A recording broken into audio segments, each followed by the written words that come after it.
Good evening, ladies and gentlemen. Welcome to TechGig webinar series, our endeavor to empower techies. We believe that sharing of knowledge is the key of enhancing our performances and for our growth as professionals. With this principle in mind, TechGig has initiated a series of webinars to get a crisp insight of various domains. Today's webinar is 21st in the series and the third in the webinar series on software testing, giving insights into test execution and reporting. Our guest speaker today is Mr. Ashu Chandra, Head of Testing Services at Infogain. Mr. Chandra is a PMP certified professional and has over 20 years of IT experience with specialization in testing. He is a mentor and is responsible for career development of entire testing organization at Infogain. Mr. Chandra has managed large-scale testing projects for US-based companies and has expertise in executing projects in banking sector. His white papers on topics related to testing and project management have been published at international conferences. Gentlemen, this presentation will continue for the next 1 hour and will take your questions in the last 15 minutes. In the meanwhile, you can post your queries on techgeek.com or through the chat pane available in the webinar software. Without further ado, I introduce to you our guest speaker, Mr. Ashu Chandra.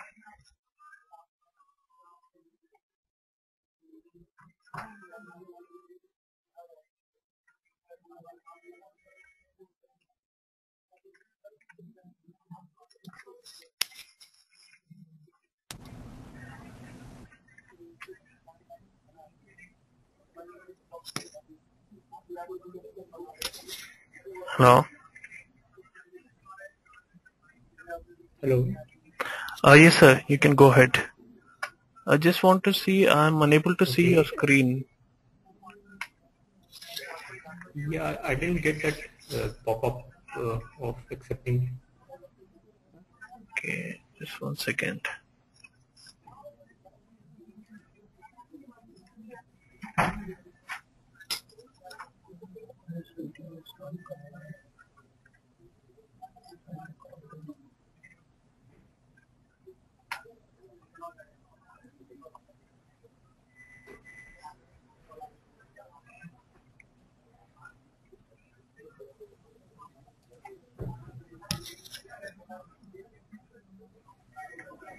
Yeah.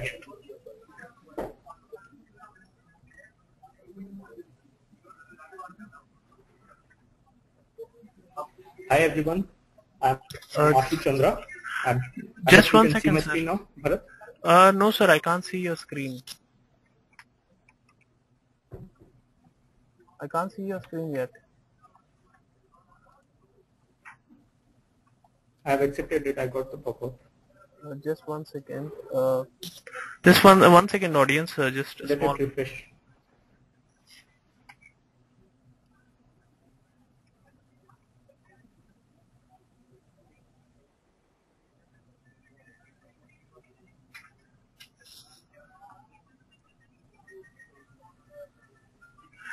Did you get the pop-up, sir?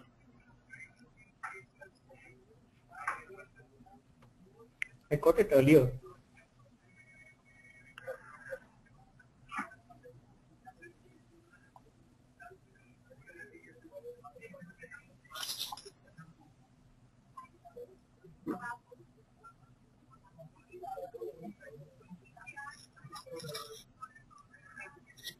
You're able to see it?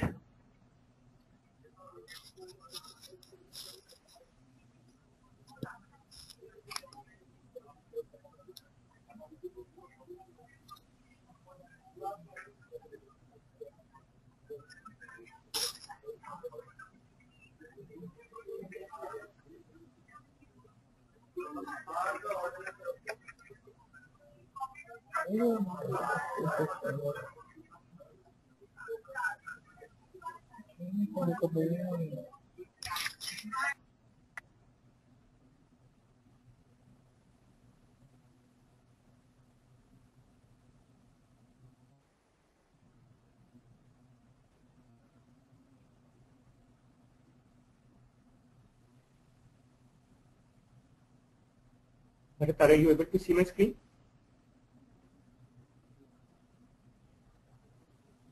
To see your screen yet.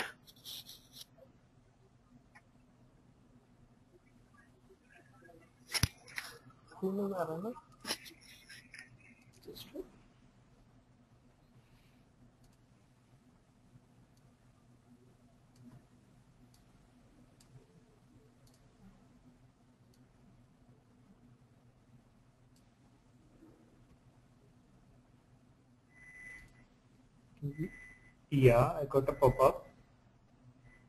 Was made. You're no longer the presenter. That's what I'm getting a pop-up. Just 1 second, sir. I'm trying to rectify this. Okay.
Yes, sir. You can go ahead. Yeah, Sorry for now I'm the getting sorry audience. to my screen.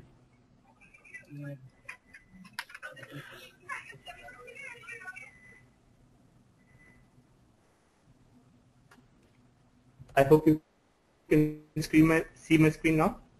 Yes, sir. We can see your screen. You can be a bit louder. Sorry. Okay. Okay. Sorry Go. everyone for this slight technical glitch. So we'll start our webinar. Hi everyone, I'm Ashu Chandra. I'm head of the testing services at Infokeen. I welcome you all to this testing webinar series organized by TechGigs. In the next 1 hour, I'll be talking about how to perform effective test execution and reporting.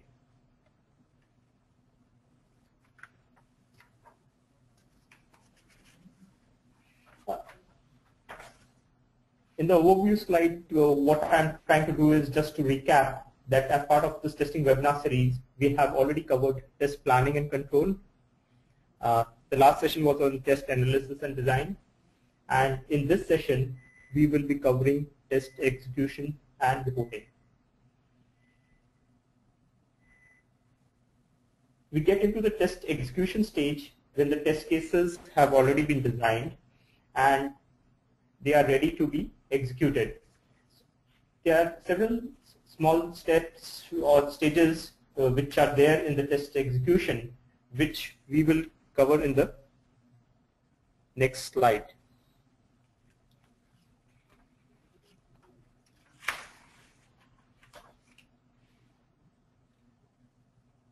On slide 3, I've listed down the different topics which I'll be detailing down as we go through this webinar. I'll give a brief overview of these topics right now, and then we'll drill down into detail during this webinar. Test bed preparation. Typically, you begin with preparing the test bed as per the requirement of SUT. SUT means system under test. This is very essential step, as many times it has been observed that the testing team starts testing the application in the incorrect environment. It is very important that we ensure that we have the right version of the database or for the app server installed. So test bed preparation takes care of that particular activity. Once the test bed is ready, then we start executing the test cases as already documented. When an unexpected behavior happens, then the tester needs to analyze it in detail. By unexpected result or unexpected behavior, what I mean is that the expected result is not same as what we were expecting in the actual results. So there's a discrepancy between actual result and the expected result. It may be noted that every unexpected behavior is not a bug.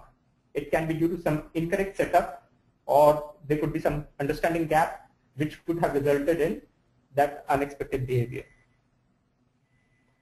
Once you identify a bug, it needs to be reported to the developers in a clear and crisp manner. The bug should be reported with enough details so that the developer can quickly recreate the bug.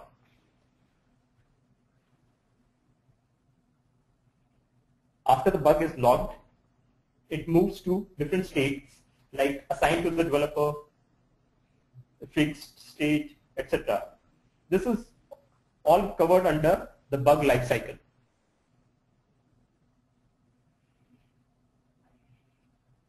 One important question which comes into testers' mind is that how much should we test? We all know that it is practically impossible to deliver a bug-free software. So how much should we test so that it is economically viable also, and we deliver a quality software which meets the business need?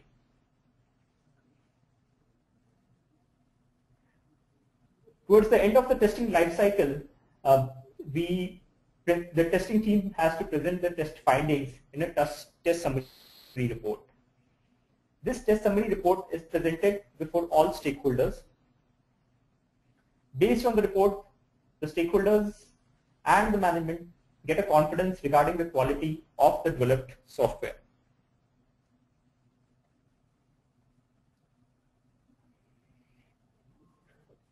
We'll move on to the next slide, test bed preparation.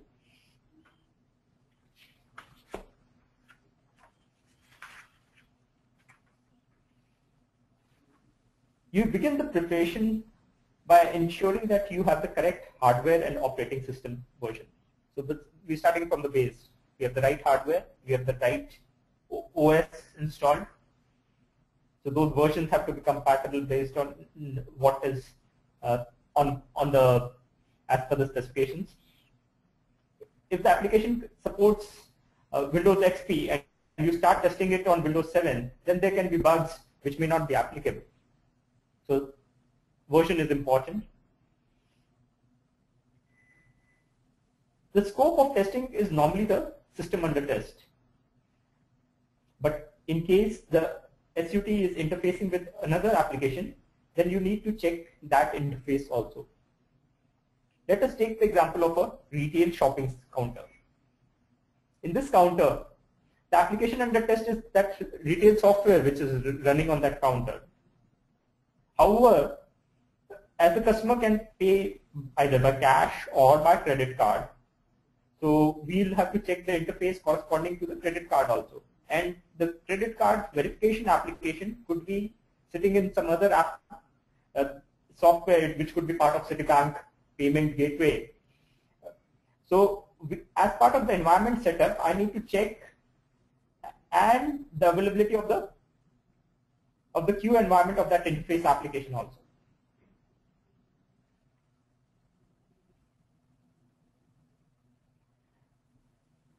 We need to set up the environment as per the supported platforms. It could be the, again, I'm talking of the database version, app server version. So all that has to be verified before we actually start the test execution.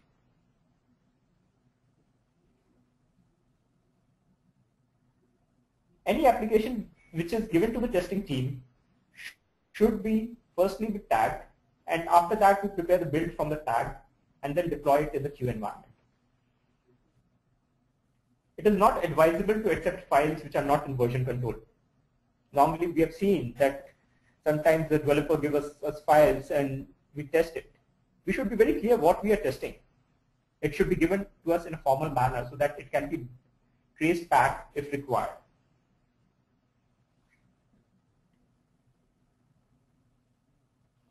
And lastly, we have to prepare the master data as per the test suite. Master data could contain certain base information. For example, once you have to configure the geographical regions. It could be north, east, west, south. There are different regions which could be there. There could be customer categories which are part of the master data. Normally all this data is created once, and the tester normally exports it in a dump file. That exported dump is normally used to prepare the master data for the test bed.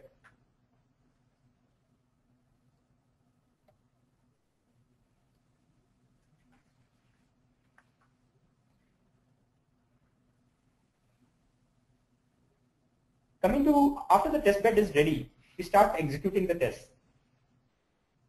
Execution of test cases can be done either manually or using automated testing tools.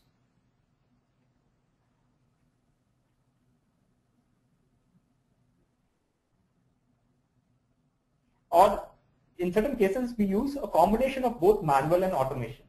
When I say combination of manual and automation means that certain test cases are automated while certain test cases are not automated and they are tested manually. Now the question arises that which test cases should we automate? The test cases which are part of the core functionality, those are the best candidates to be automated. Reason being that they do not change very often. So my test cases which I have created, or automated test scripts which I have created once, can be run again and again without any modification of the scripts.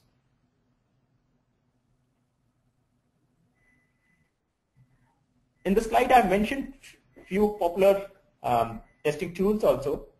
QTP, Quality Test Professional, it's from HP.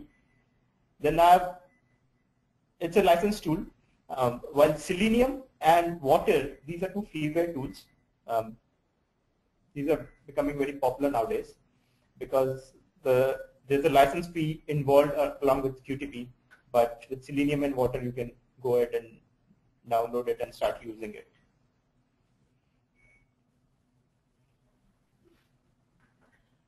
Once you start executing it, what is recommended is that you start with the important test cases first. Why important ones?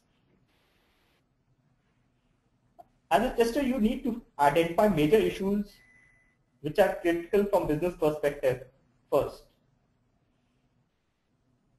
This gives the development team more time to fix it. For this, it is recommended that you start testing with the core functionality.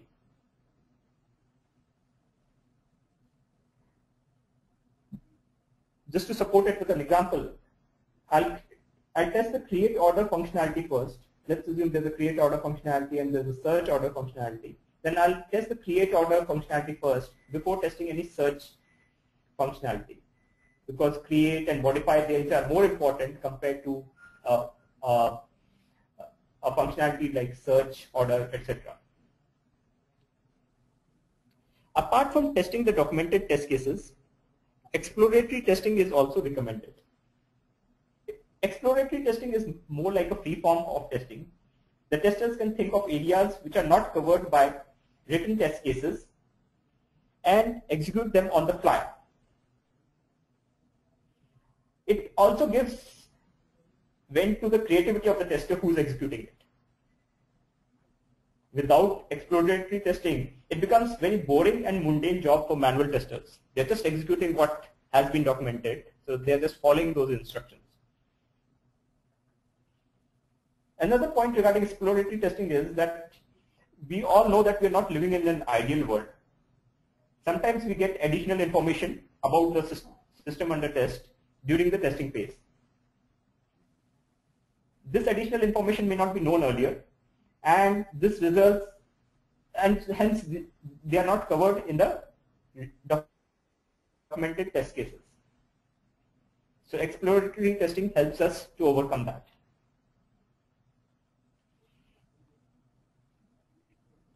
Based on the failures which have happened,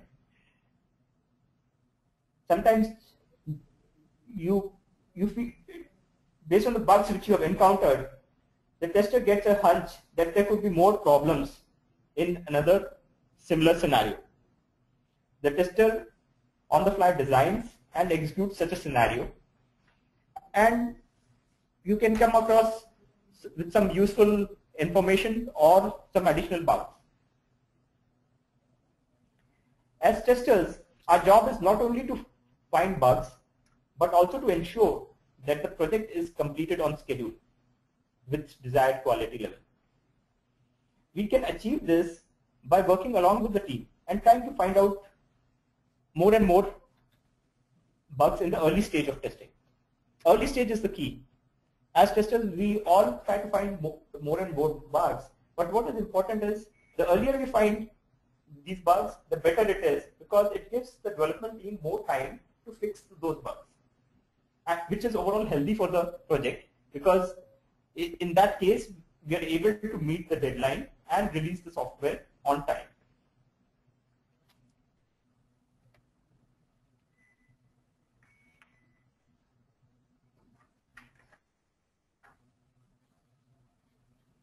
After executing the test cases, we would, once we encounter some unexpected behavior, then we will have to analyze it deeply. I am terming unexpected behavior as the condition when the actual results are different from the expected results. Normally it should be a bug, but a tester should analyze it deeper before categorizing it as a bug. Here are certain tips which are useful for analyzing unusual behavior. Firstly, reproduce. One should test it at least 3 times before logging a bug. One should also try to test it on other supported platforms, maybe a different browser, maybe a different operating system.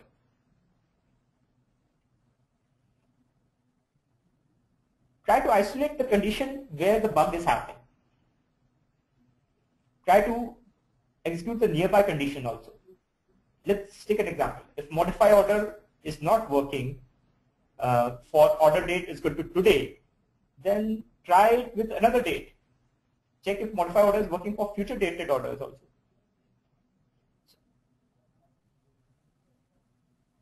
Once you have tested that, then generalize it. When I say generalize, it means test it with, check if modify order is working in any normal scenario. So we are moving upwards now, generalizing it. Compare it with results of what have been done earlier. Let's assume you are working on a release 1.2 or a build number 1.2 which was given to you. Check the test results of 1.1. Was it working over there or was it failing over there? And finally, document it clearly. Whatever your findings are, it should be documented in a crisp sequence of steps. It is recommended that you include screenshots because sometimes it helps developers to believe what testers are saying. In certain circumstances, the logs also become important, whether it's the application log or the server log. And once you've documented everything, then you can get it reviewed either by your peers or you do a self-review itself, and then release the bug or log the bug.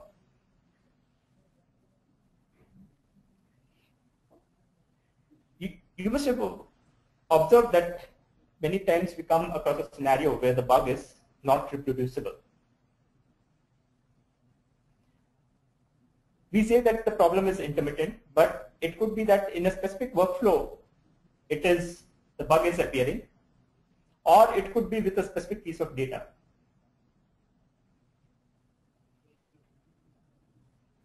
Due to this reason, it is important that we capture all the details during the bug logging state. Another reason for not being able to reproduce a bug is that normally testers work in a QA environment while the development team has their own environment. So there's a difference in environment. There could be some difference in certain version, or it could be certain data which is different in the test environment, which is causing this bug to happen.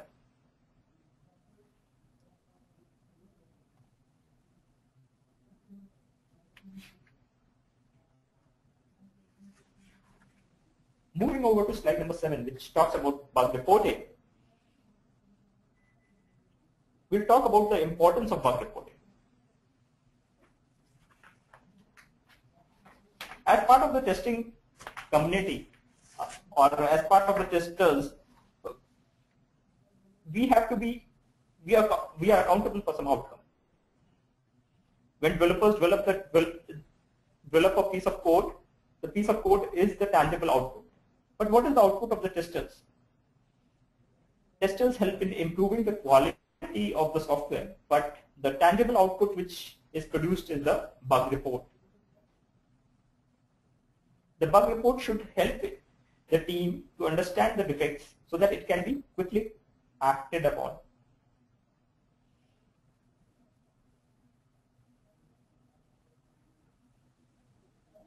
The bug should have the required details to specify that in which mode the application failed.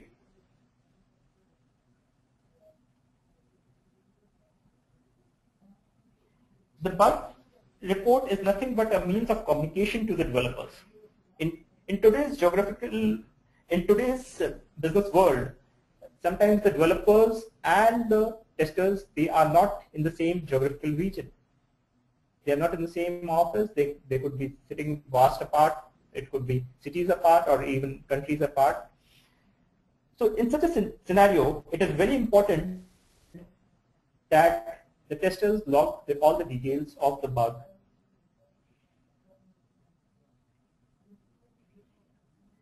There's another scenario which happens typically nowadays is that development and testing are not part of the same organization. In the sense, developers could be from the client organization, testing has been outsourced. So testers, after they do the testing, they have to report the bugs to the client. So in third-party testing, we call it, there's a term which I'm using is a third-party testing. In third-party testing, it is also very important that the bug report is done formally and in a detailed manner.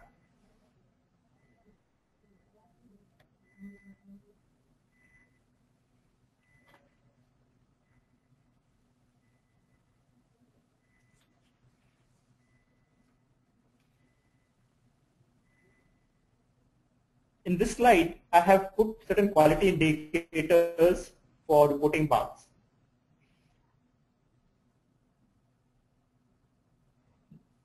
First and most importantly is that the bug report goes to different stakeholders. It's not only the developers which have a look at it. The management team also has a look at it. The business stakeholders also have a look at it. They may not go into that micro level, but they would like to understand what are the type of bugs which are coming in, what is the severity, what is the business impact on it, and what is the count of such bugs.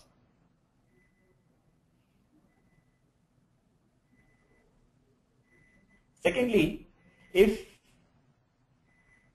your bug report is clear, then the developers should be able to fix it.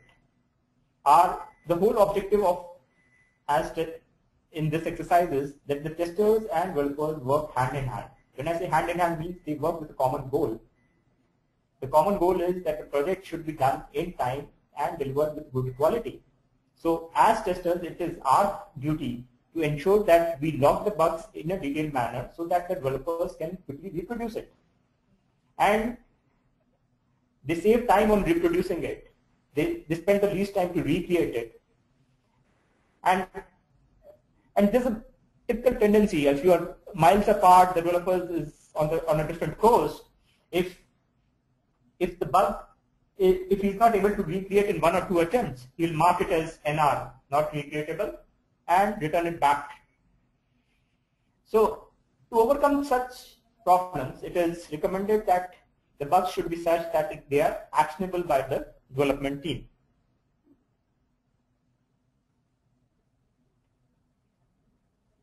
Last point, I have already sort of covered that as testers, we should make an endeavor that the bug status, I'm referring to bug status over here, from open to closed. There's a complete life cycle which I'll be covering later on in this webinar. The bug should move from open to fixed and finally verified and closed state as early as possible. By facilitating this, the tester is doing or contributing in a constructive manner.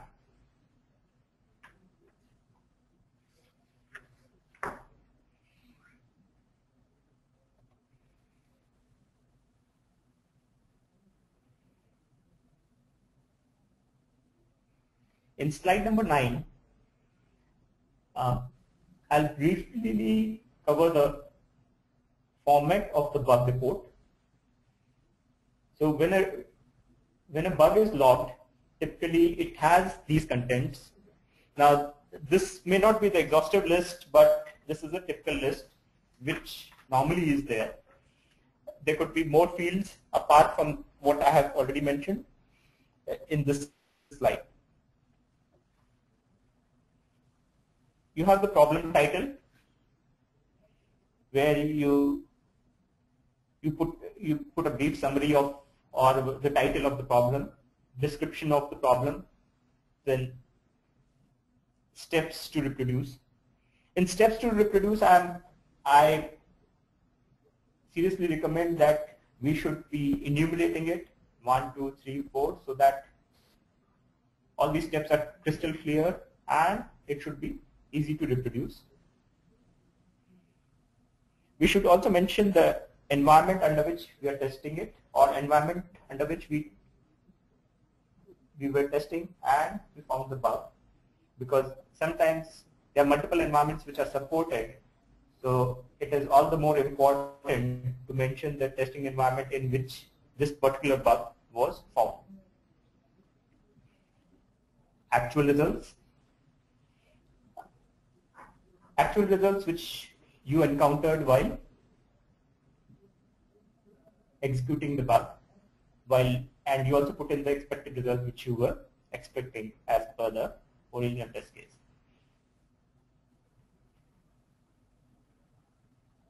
We also give a severity to it. Severity is based on the customer's risk or from a business point of view. If there's a major functionality which is not working, then it's a high severity thing. Priority is also given, which is nothing but the urgency to fix it. We'll talk about severity and priority more in detail in the next slide. But apart from logging in all these fields which are there in the bug reporting format which I've already mentioned, we can always attach the screenshot or the logs which we have captured at that stage. It has been found that this is very useful for the developer to debug it and to fix the problem.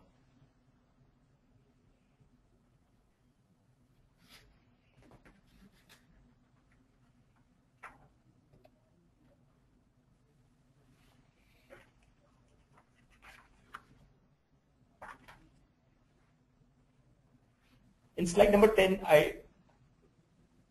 I'll go into some more detail about severity and priority.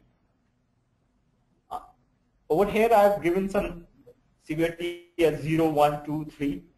In different systems, you may have, or in different organizations, you could be having a different structure, but broadly, it is of this order only. Severity 0 means critical crash. That means the system is crashing and you're not able to proceed. Severity 1 is for functionality is not working as per the design, and there's no workaround also. So typically, for a particular functionality, you can't even test beyond that particular functionality. We also term it as blockers, that beyond this, I'm blocked. Severity 2 is the functionality, sorry, there's a typo, functionality is not working, but a workaround exists. And severity 3 is, it's not a functional issue, but it's more of a cosmetic issue.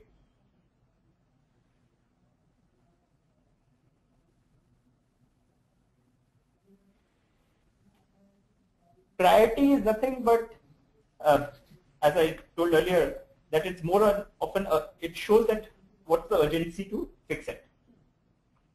Priority 1 is high priority, priority 2 is medium, priority 3 is low. Most of you may think that normally when severity is high, priority will also be high. Yes, normally that is the case. But there are cases, some unique scenarios where there could be a high priority and low severity. Do you know any of such case? Let's assume, how about there's a spelling mistake in the screen, in the UI of a screen. Spelling mistake, I would term it as a high priority but low severity. Okay, so it's a very important perspective from a client perspective that you fix it, but it's a low severity defect. Similarly, there could be a bug which can be of high severity and low priority. High severity means, okay, let's say talk of a crash which is happening, but that crash is happening in, say, a very limited functionality or functionality which is not very frequently used. So it's a high severity and low priority. Priority is normally defined or decided sometimes at the manager level, that how quickly we should fix it.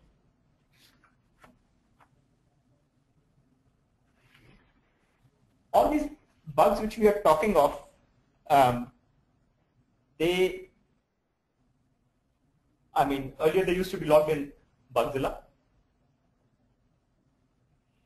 but there are some very good bug reporting tools which are available nowadays in the market. Some of them are freeware also. One of the tools which I'll recommend in this webinar is Bugzilla. It's a freeware tool. It is advisable to use such bug reporting tool compared to an Excel sheet.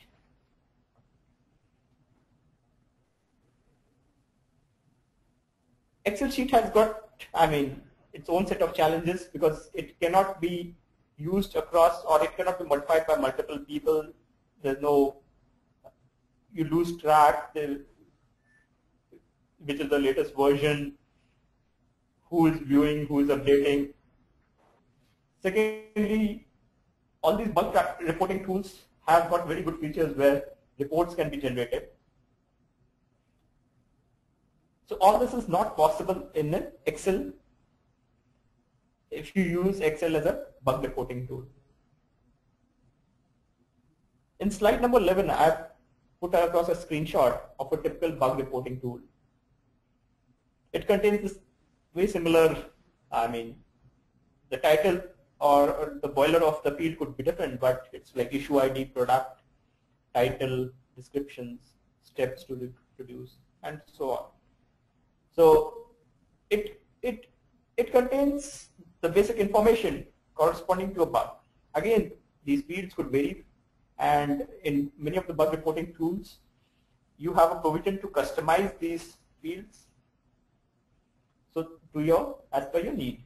As per your organization's process, you can modify and have additional fields or remove certain fields or name these fields differently.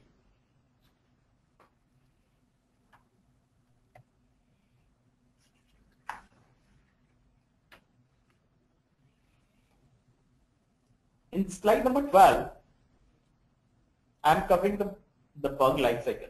Now that a bug has been entered by the tester, initially the bug moves from new to open state when the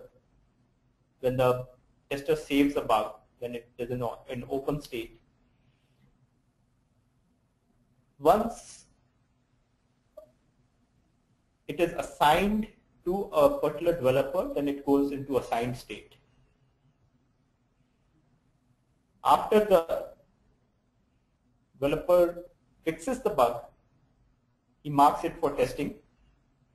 The tester tests that bug and he could mark it as verified that the bug has been fixed, or in case if during the process of testing he finds that the bug has not been fixed, then he can reopen that bug.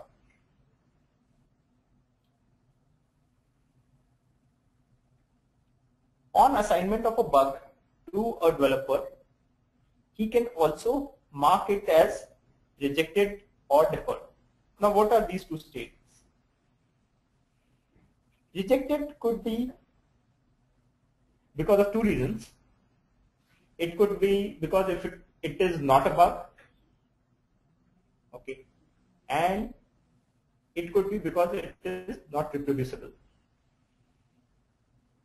Not a bug and not reproducible are two different things. Not reproducible is something which the developer is not able to reproduce, while not a bug is that the functionality is supposed to work in such a way, so hence it is not a bug. The deferred status is normally something which is done at a program manager level, who takes the decision that okay, it is a bug, but it may take say more time to fix it. So he decides that it will be taken up in future releases. As of now, the build can go on like this, so he decides to defer it. Hence, in that case, he marks the bug as deferred.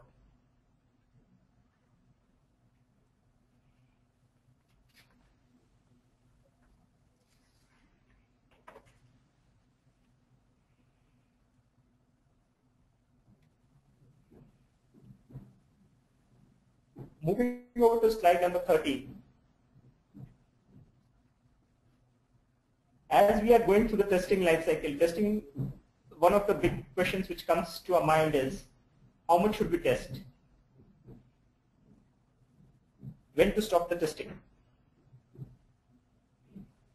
Normally the exit criteria of testing is defined in the test planning stage itself. So basically the rules of the game are set during that stage only. Now we are in that execution stage. But a typical test exit criteria, I mean there are different criteria which can be there for exiting the testing life cycle. But I'm talking of a normal, something which is very commonly used testing exit criteria is that we have executed all the test cases which have been identified, which have been written. All those test cases have been executed. Secondly, from a severity perspective, there are no critical and major bugs which are open. So there were critical and major bugs which were found, but they have been fixed and closed. So once these two conditions are through, we can think of stopping the testing. There could be other parameters of stopping the testing, that we are getting close to the release date, or we have run out of budget. So all those criteria could be there, but this is a normal test exit criteria which can be used. Now, irrespective of the exit criteria, I would like to say that, that we are not living in an ideal world. Sometimes things change, the planning changes. Sometimes there's pressure that we have to release the product early. Or there could be some new requirements which come in, so the scope of testing increases. So keeping in view all this, what is recommended is that you prioritize your testing so that whenever you stop testing, whenever you are asked to stop testing, you have done the best, or you have tested the core part, or you have tested the crucial parts first, so that whatever time which you got, you have made the best utilization of the time. Now, what do you understand by important test cases? Important test cases are those test cases or those scenarios, business scenarios, which my business user would be using 80% of the time. I hope most of you must have heard of 80-20 rule. So in 80-20 rule, it is 80% of the time people are expected to use 20% of that functionality. So I'll test that core functionality which is being used 80% of the time and do a thorough job of it, so that most of my business functionality does not get impacted due to any bug. There could be some rare problem in, say, some administrator screen. It is acceptable, but my bulk of my users, when they are using it, they should not face any problem.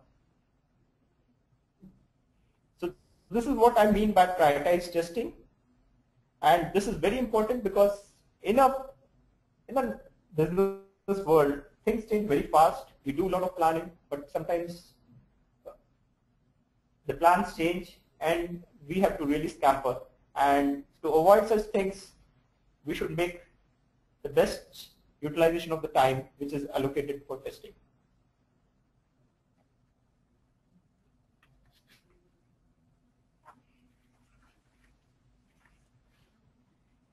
In slide number 14, it talks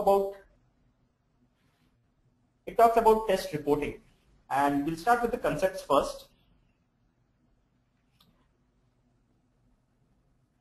We have talked about bug reporting earlier, but here what we are talking of is test reporting. So test reporting is something which you do after your testing lifecycle is complete, and you collate all your findings and put it in a test report. This is what test reporting is.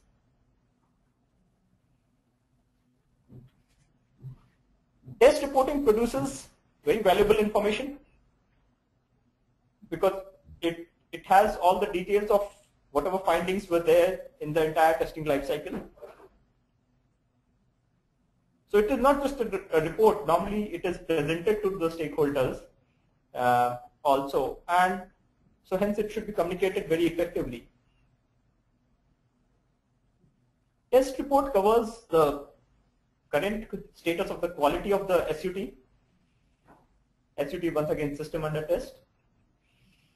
So we have to see the quality of the SUT based on from a business perspective. In the sense, any group of test cases are nothing but a business scenario. So is the application working as per the business scenario?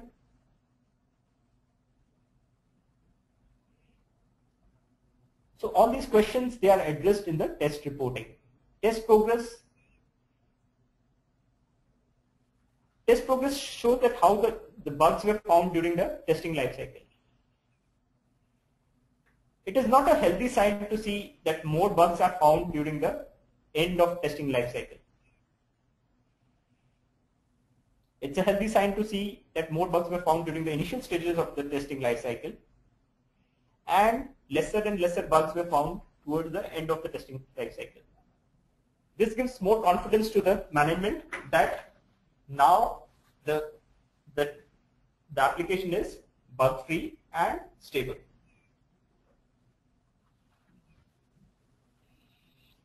Test efficiency.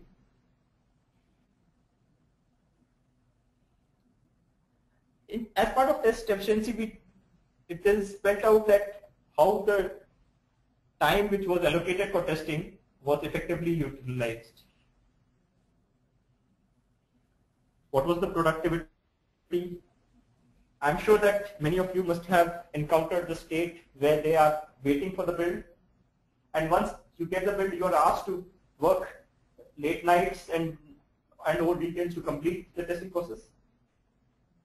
So this is something which can be managed somehow by doing proper planning, in the sense we can do certain activities where there's lesser dependency on the build earlier, or we can take an early build and do some early smoke test. So all this is part of the test efficiency. Coverage. Coverage shows that how all modules of the system are covered. So from a management perspective, they would like to know where more bugs were found, in which module more bugs were found, which module is more stable compared to others, so that it can be looked from a business perspective, and finally a decision to release the product or application is taken.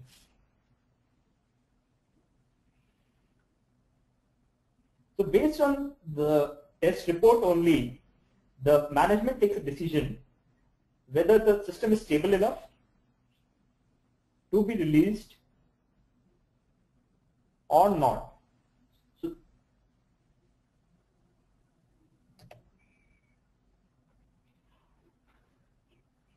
moving over to slide number 15, I have tried to show a typical test report format. A test report format, normally it could be a Word document or Excel document, but in certain cases it is also presented to the stakeholders in PowerPoint form. But typically the contents of such a test report would contain at least these sections, which would be basically a high-level project overview. Secondly, the type of testing which has been done. Okay, so type of testing could be, there are different types of testing. So you would have covered system testing, performance testing, stress testing. So the stakeholders get an idea whether how much testing has been done, what has been done, what has not been done. Okay. Bug tracking. Bug tracking is basically tracking that how many bugs were logged in each week. We can talk about the inflow. Inflow is nothing but new bugs logged by the testers. Outflow is nothing but the bugs which were fixed by the development team and finally they were closed. So that's outflow. And inflow minus outflow is nothing but the open cumulative which we talk about. So bug tracking flow gives me an idea that how quickly bugs were being caught or how quickly the bugs are getting fixed.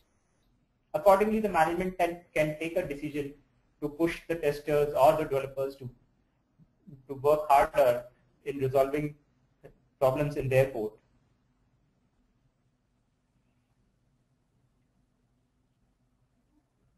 We also do a defect analysis. as part of the test report. In defect analysis, what we are trying to do is finding out that in which particular module there were more bugs, or in which particular area there were more bugs. It could even nail down to the sense that there was a problem in one particular module and you found that there was a junior developer whom we had deployed in that particular module, and that could be the root cause of all the problems happening in that module. So it provides an insight into such level of details through which corrective action can also be taken. As part of defect analysis, we can also categorize the defect based on the priority and severity of the bugs. Were there too many severe bugs which were opened? I've seen the situation where sometimes the count of bugs is very high, but there are a lot of cosmetic bugs. So management takes a decision that, okay, let's not worry about it.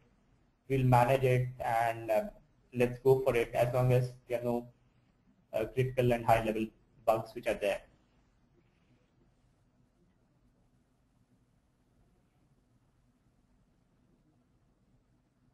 We also cover the invalid and unreproducible bugs in this test report. Normally, as a thumb rule, 5 to 10% of invalid bugs are okay. Okay, this is acceptable. So it's not that there should not be even a single invalid or unreproducible bugs. Let's not target for that. I have come across testers who ask this question, that I'm not very sure whether this is a bug or not, so should I log it? My answer to that is, when in doubt, it's better to log the bug. Okay. The reason being that the cost, if you miss out a known thing, then the cost associated for fixing it later on is very high. So in worst case, it could be an invalid bug, but when in doubt, it's always advisable to log the bug.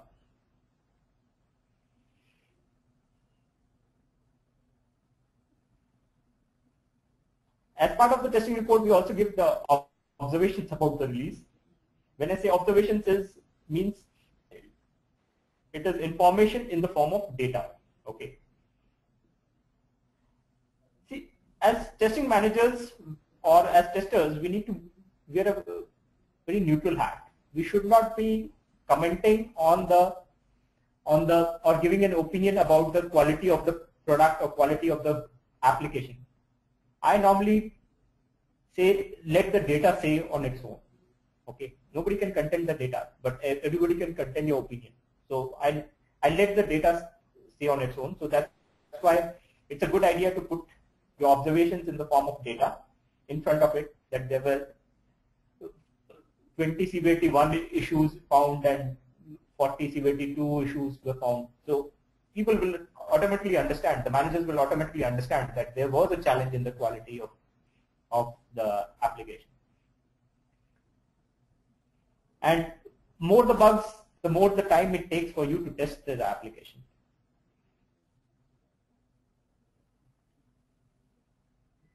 And last bullet is regarding recommendations.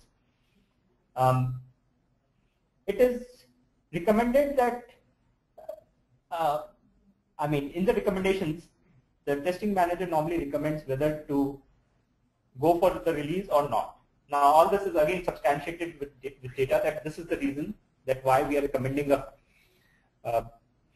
it to be released or not.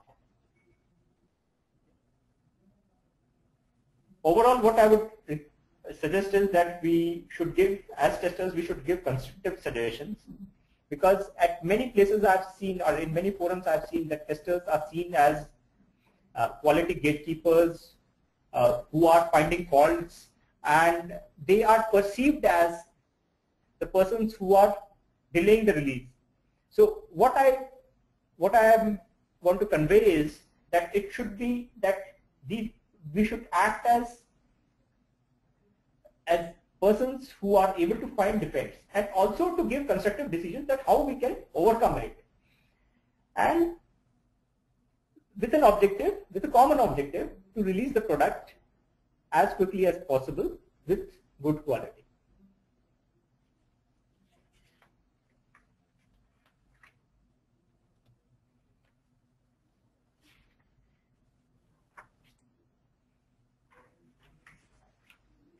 So this covers the test execution part.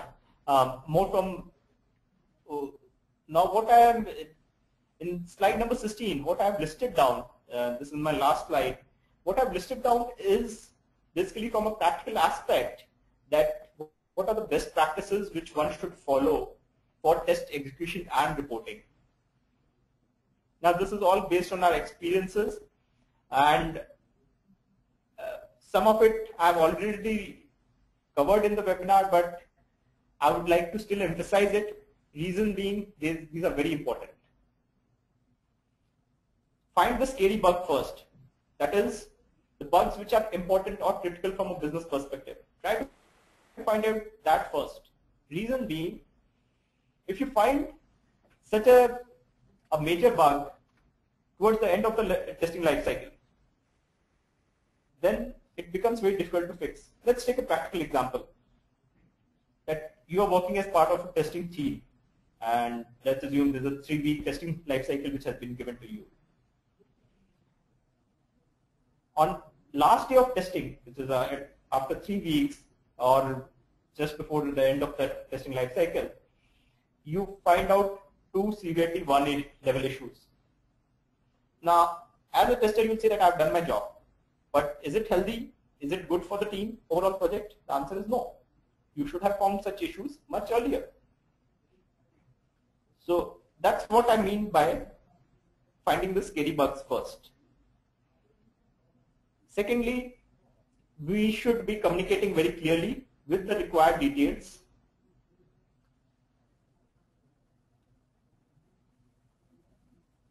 Whatever our findings are, those should be circulated to the appropriate parties. Nowadays, tools are available. You can have dashboards. You can have basically web-based tools can be used for communicating and publishing the information.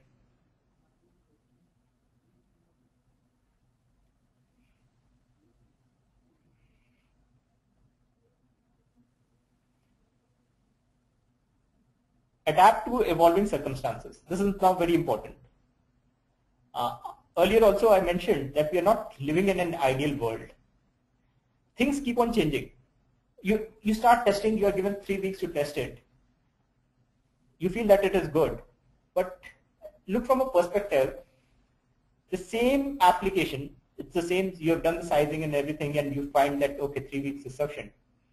If the quality of the product or the application is not good, there would be many more bugs in it. Many more bugs means much more time required to recreate them, analyze them, and spend them and document them compared to a stable product. So all your planning of 3 weeks has gone for a toss. Now this is what I call as adapting to the practical scenario or evolving circumstances. There could be certain external dependencies also which could cause delay. You could get a build which you were expecting on Monday, you got it only on Wednesday evening, and you are asked to start testing.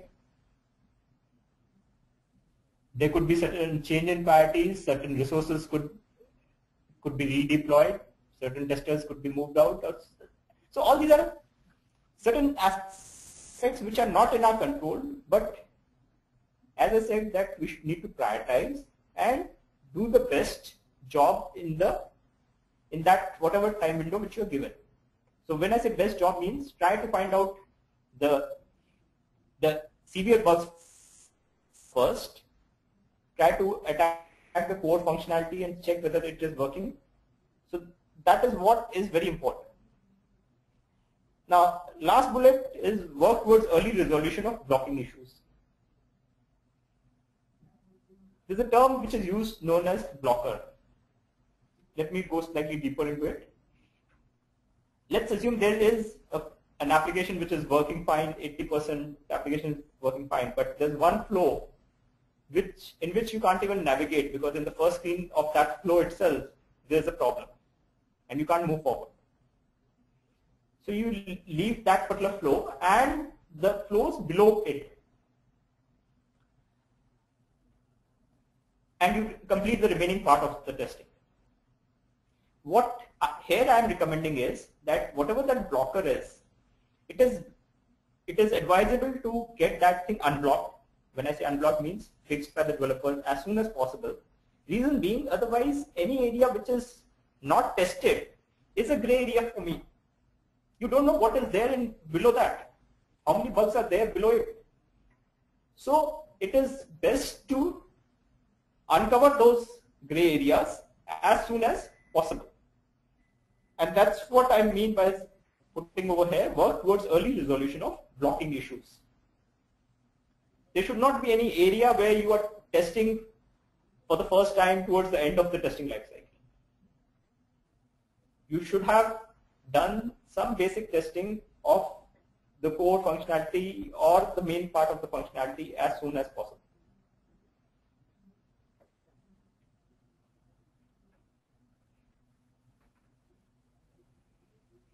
So in the end, what I would say is that testers' only job is not to find bugs and act as gatekeepers of quality. They need to be more proactive and come up with suggestions so that the application can be delivered with quality in the scheduled time. They should also be able to gain the confidence of the developers and the management team that these guys are also working for the same goal and objective of the project.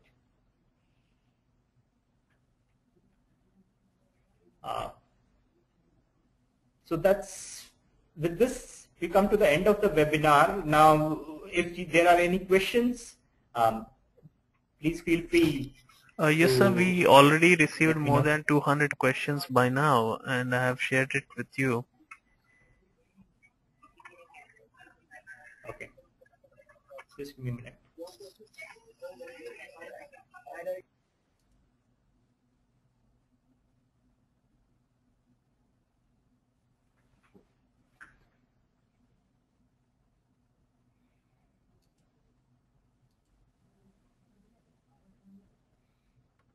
Somehow I'm not able to, just one sec.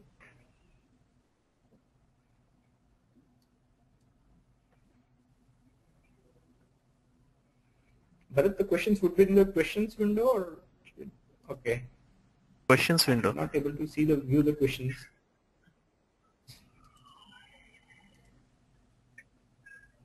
Questions window. Questions window. You can go like there's files, options, view on the top. In the view, you have this questions window. There's a you can just click on questions that. Window.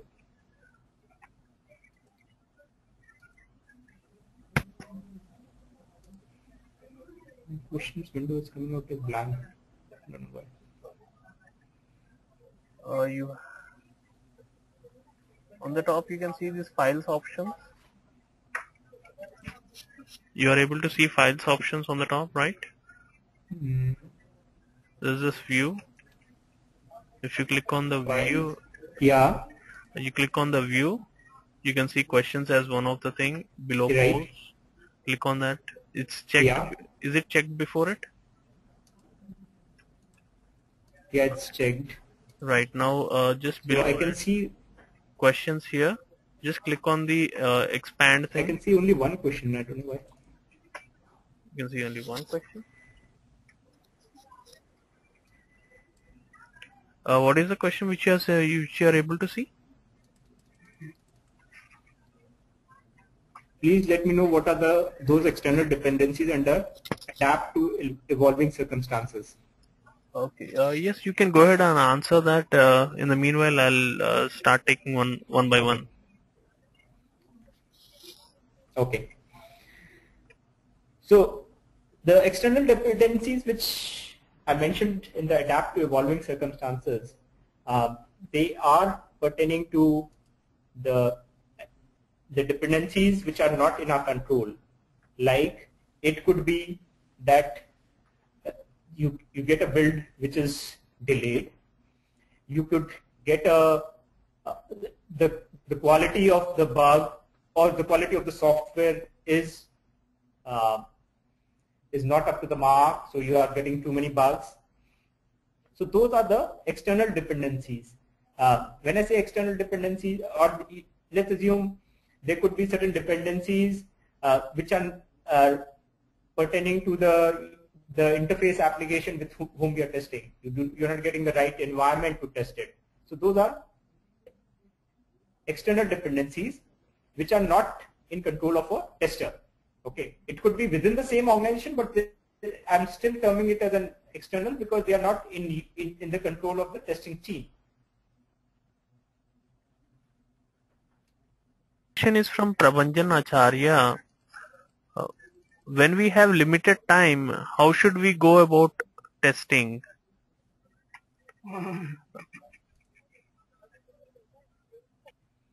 Okay. When we have limited time, then what we can do is we can always basically start with the important core part first so that it can be tested. Once the core functionality is tested, then after that go for the frills. I think I can see those questions now. Okay. You are able to see both performance and system testing for an application. Now I'm able to see. Say we are doing both performance and system testing for an application. Should we maintain different test reports for system testing and performance testing? See, normally you can have different set of reports, but finally when once system testing is done, you can have a separate report and publish it. For performance testing, the details are much more intricate. There are several graphs which are there, so you can separate out these two reports if required. So there's no such hard and fast rule regarding the two, and depending upon the need, you can either separate them out or collate it. Can you recommend any specific tool for test coverage, requirements traceability? For requirements traceability and test coverage, the tools for test coverage, they are normally dependent upon the technology which you're using. Okay, if you're using Java technology, then there's a separate test coverage tool. If you're using it for, say, Perl or Ruby or C++, there's a different test coverage tool. So depending upon what is the technology, you'll have to use it. There's no specific tool which I would recommend, but there are a number of tools which are available and which can be integrated with the application, and normally the application has to be compiled along with that, and then it provides you that information regarding the coverage. The test efficiency will come under test metrics. So how will I project the test efficiency in a bug report? Test efficiency, I'm talking of to be put it under the test report, the report which is projected or put at the end of the testing life cycle. It is not part of the initial. For each bug, I'm not expecting you to come up with a test efficiency. The test efficiency would come as the testing report which is generated at the end of the testing life cycle. Yes, definitely it is part of a testing metrics.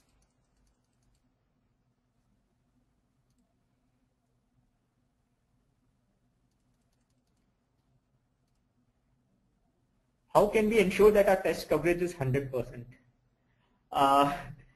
Again, using the test coverage tools, but test coverage of 100% is almost very difficult to achieve.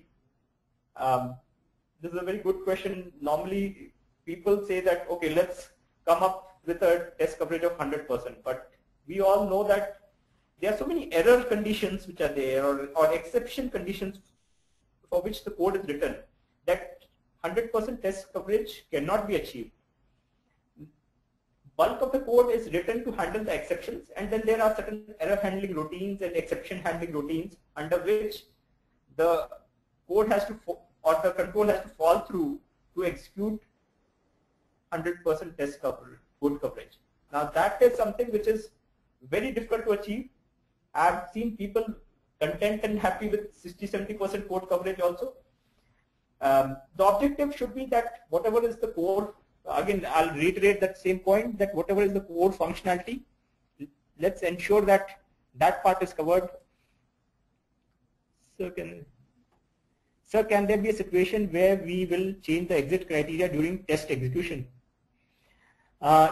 Yes, there can be scenarios where you have to change the exit criteria during the test execution stage, but this is something, a call which normally at the management level it would be taken, that due to certain business reason a release is to be done early, or certain compromise has to be done, then the exit criteria can be modified. So this is, I mean, it is decided in the test planning stage, but if required, if the business needs it, finally it has to be modified, because we need to understand that finally we are working. Why are we testing? We are testing the application for the business. So it's important that we understand the business need and perform the testing.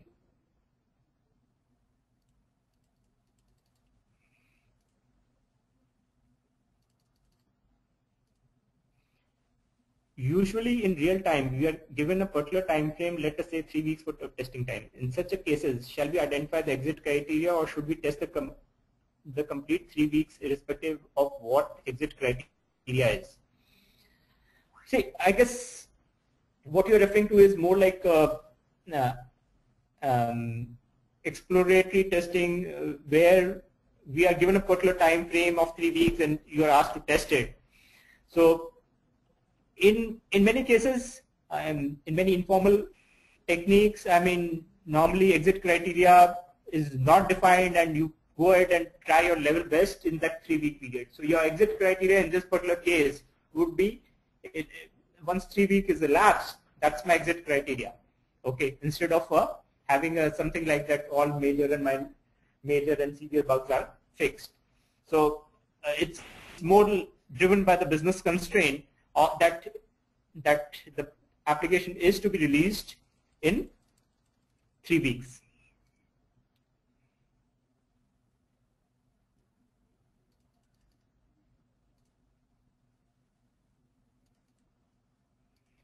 What type of changes you're looking in? Which type of changes you're looking in test analysis and design? The question is not very clear. What it is? Let me just. Seems like an incomplete question.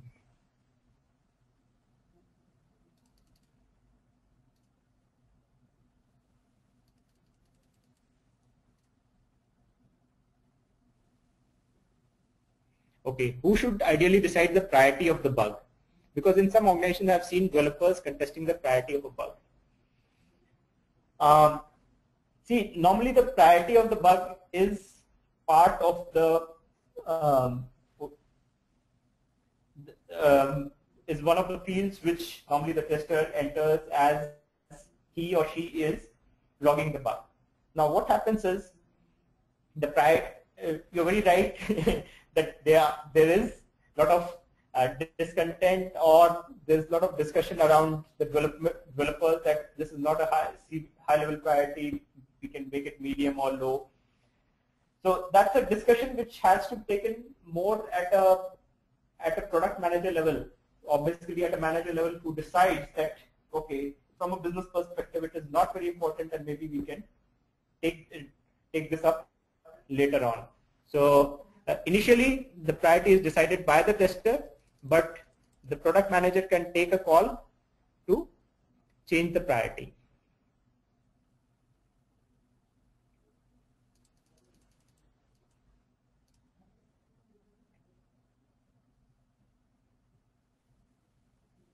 Okay.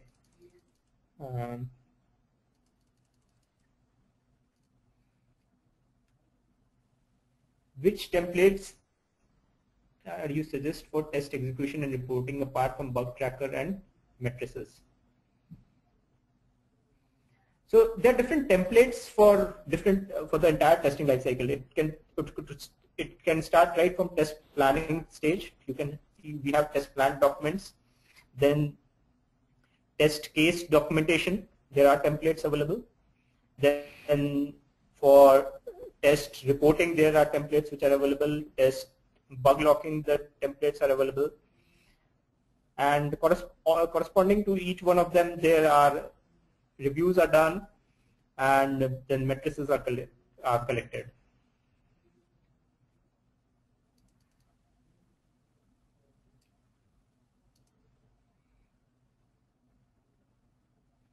Why exploratory testing is essential when the new info or new requirements are clear enough during manual testing?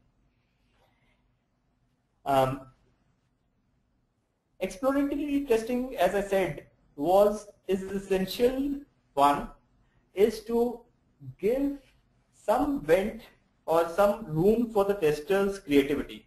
Otherwise, a manual tester, you can believe it, it's a very mundane job where the manual testers are just executing what is written in the test cases.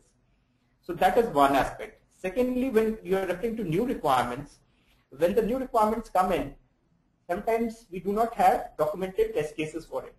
So to address those new requirements, it is recommended that we do exploratory testing to address it.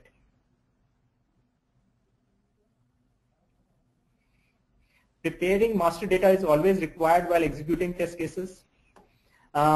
Normally it is. I mean, if you have some DB based application, there would be some master data, because you can imagine, I mean, an application starting with 0 rows in all the tables would not actually, in fact, the application won't even start. So this is something which I would say would be required in almost all the cases.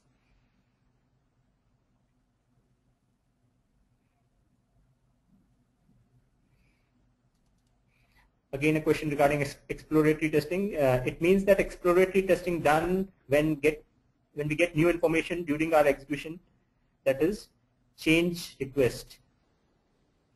Yes, see, if we have time corresponding to a change request, now let's assume there's a new business requirement which has come in, so there's a CR which you have done. Now, as part of the CR, the business need is analyzed, the corresponding change in the code is identified, the corresponding test cases should be written and tested. Now, this is the ideal scenario. Now, in a practical scenario, the need comes, the requirement comes, the developer puts it or incorporates it in the code, and you are asked to test it. Now, you may not have the written test cases for it, and in that case, the exploratory testing comes in handy for it.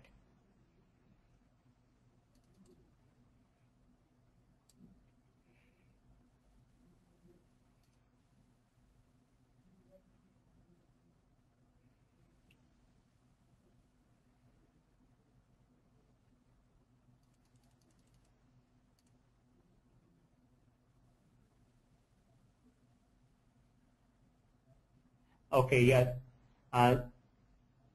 Test closure.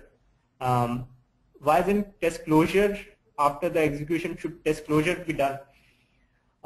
Test closure is nothing but marking it as verified. So as part of the testing lifecycle, I talked about verification of the bugs. Verification of bugs is nothing but closing of that defect. Okay, so there are different words which are used. Some people use as verified and closed. Some use it as closed. So all these are different terminologies which are used in different organizations, but they all mean the same thing. I think we are over the time. Let's have one last question.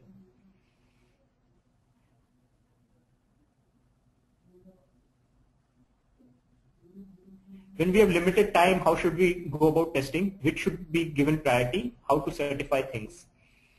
Okay, when we have limited time, obviously this is one of the most common problems which all of us as testers do face, that the time is of crunch. So what we do is, we start with the basic core functionality. When I say basic, means the core functionality which most of the people or your core business people would be using. Could be create order, modify order, or any such functionality which 80% of the time people would be using. So start testing that, and if that is working fine, then at least 80% of your transactions will get through. Okay, and for testing that, you won't take too much of time. So start with the core functionality and then go on, and if you get additional time, go on and test the frills also. Frills means certain additional functionality which is not part of the core, which is more like an add-on functionality which supports the core system.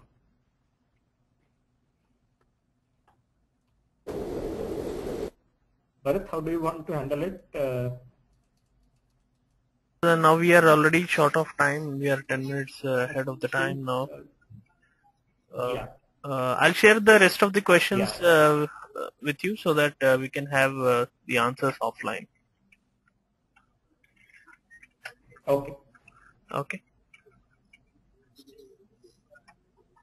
Okay. Okay. Thanks everyone.